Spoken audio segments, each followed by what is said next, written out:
The allure of foreign shores for weddings is undeniable. Exotic locales, stunning backdrops, and a touch of exclusivity, all these are a must for rich Indian families opting for destination weddings abroad. But there is a worrying trend here: outflow of currency from India. The wedding industry in India generated 4.73 trillion rupees in 2023, a 26% rise from 3.7 trillion rupees in 2022.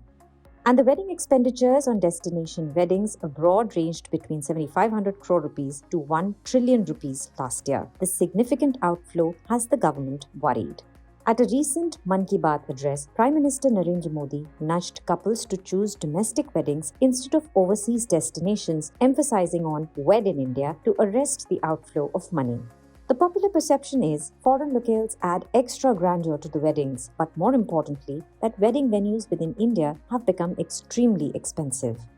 Top-tier wedding venues in India, like premium 5-star hotels, palaces, or forts, may cost 3 to 5 crore rupees for a 2-day event with 200 guests. Expenses can increase based on additional family requirements. Such venues with plush regal settings and services are usually in Udaipur, Jodhpur, Jaipur in Rajasthan, or Hyderabad in Telangana.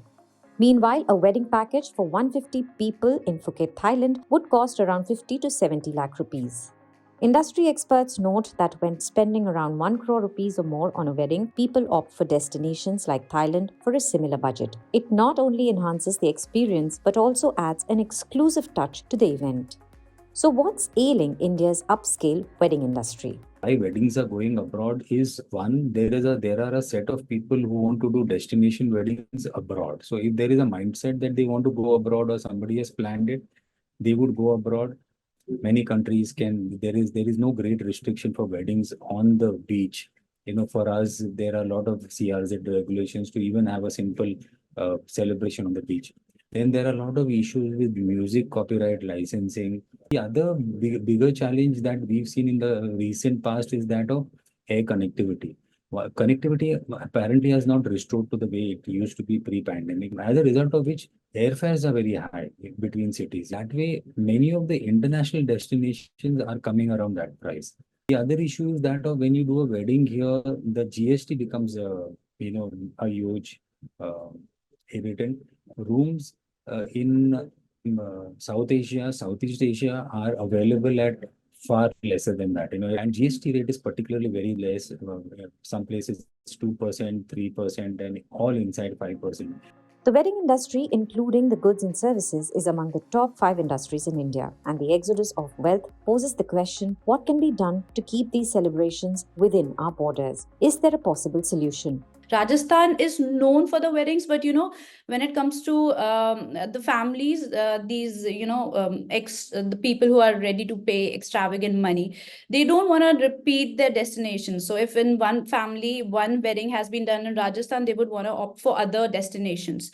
So the better way of doing it is developing more destinations, going towards the south, going towards the hills and all these places where we can develop more properties and create more scenic views. Until and unless the government gives that push along with the state governments, if I look at outside of Kerala, outside of Goa, outside of Rajasthan, Northeast has got huge potential. Jammu and Kashmir have huge potential. Again, there is huge potential, but that infrastructure push has to come first from the government. Look at what has happened in Ayodhya. The Ram temple has finally come up. Yesterday, Taj signed its third hotel in Ayodhya.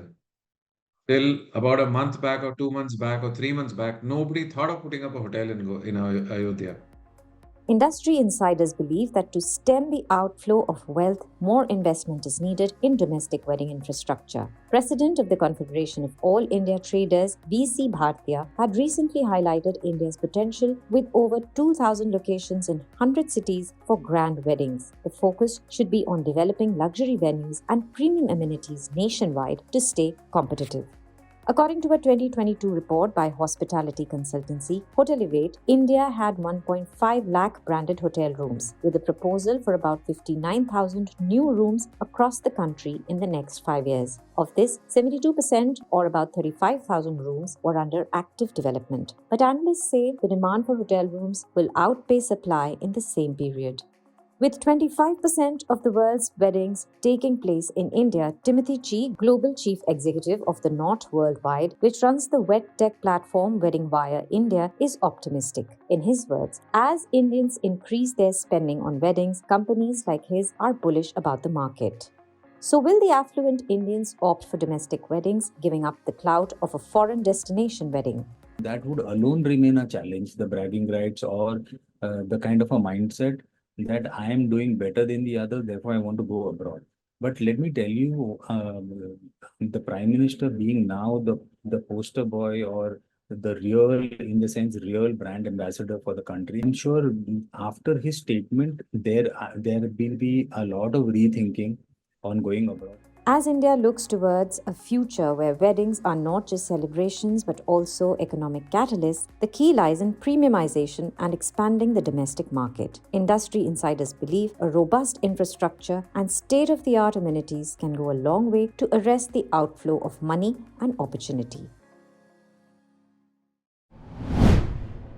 If you like this video, share it and subscribe to Business Standard. For more news, views and insights, log on to www.business-standard.com. Do also follow us on YouTube, Twitter, Facebook, Instagram, Telegram and LinkedIn. He's making plans for an early retirement. Business Standard.